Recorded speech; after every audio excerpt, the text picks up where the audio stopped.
На почетокот на 60-тите години од минатиот век, поточно во 1961 година, беше создаден првиот робот во Хрватска, ТИОС, кој го создаде Бранимир Маканец, студент на прва година на електротехничкиот факултет во Загреб.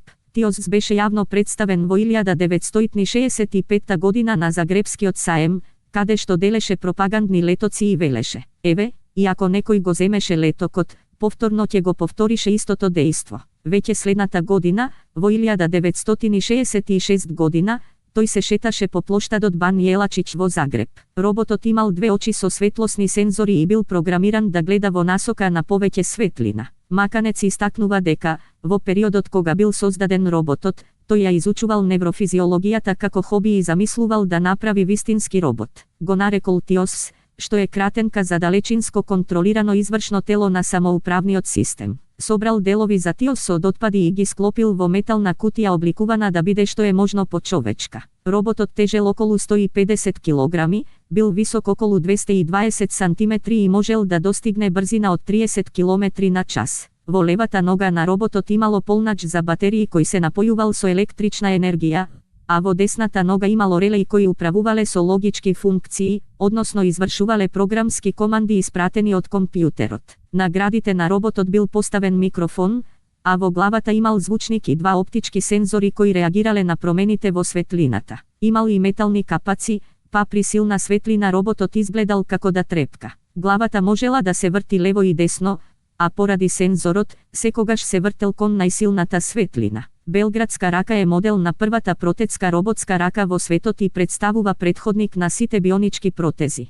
Таа имала миоелектрична контрола и сензор на повратна информација и можела да извршува две клучни дејства: стискање тупаница и контракција со испружени прсти. Конструирана е во 1963 година од Рајко Томовиќ и Мидорак Ракиќ, професори на електротехничкиот факултет во Белград. Раката има 5 прсти, кои имаат сензори за допир и миоелектрична контрола, односно контрола со помош на електричен сигнал. Раката никогаш не се користела за медицински цели, но се користела за понатамошни истражувања во областа на роботиката што влијаело врз понатамошниот развој на роботските раце во светот. Денес, моделот на раката може да се види во Музејот на науката и технологијата во Белград.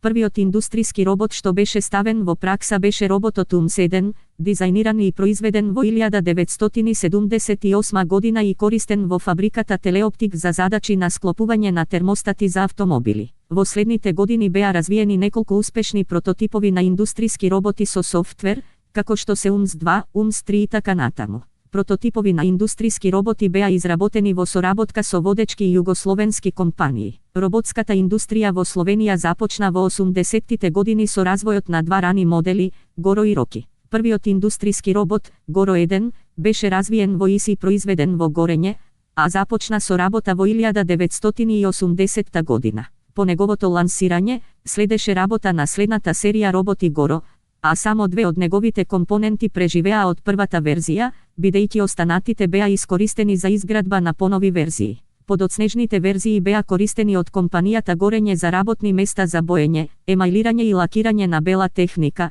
што е нездраво за луѓето поради емисијата на силни мириси или штетни супстанции. Во рок од една година од дебито на моделот Горо-1, во 1981 година, Електротехничкиот факултет на Универзитетот во Љубљана започна соработка со друга голема индустријска компанија, Искра. Резултатот од таа соработка беше Роки, робот со висока прецизност кој стапи во употреба во 1987 година во фабриката за шалтери на Искра, каде што ја презеде обработката на куќиштата на индукцијските шалтери. Роботите пред Роки беа наменети за тешка работа, додека Роки беше повеќе за попрецизна работа.